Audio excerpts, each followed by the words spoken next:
Welcome. In this video, I'll show you how to enable timesheet reminder here in Zoho People. All right, so first up, log into your admin account. Now go to the top right and click on the gear icon right here.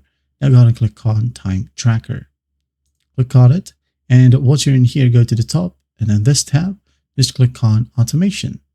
Click, wait for it to load. And then once it loads, under here, we have the default reminder or the timesheet scheduler.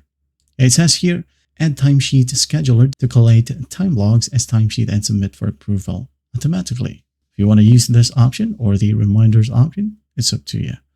Click on one and then here, schedule name, just maybe a timesheet schedule notification. Okay, frequency could be daily, weekly, monthly, process data of current day or a day before. It's up to you. Time of schedule, 9 p.m. Okay, billable status would be all, or just billable, or just non-billable. Applicable to all locations or all departments.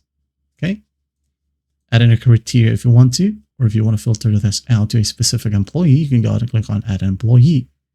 Okay, now summary right here for all of your settings right here. It says for the applicable employees, current day's time logs will be collated as timesheets and submitted for approval daily. Save.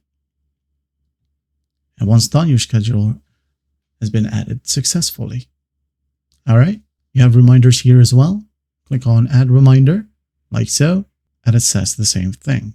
Okay. You can go ahead and set this up if you want to, but that's basically it.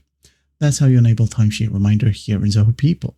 I hope this video helps and I'll see you in the next one.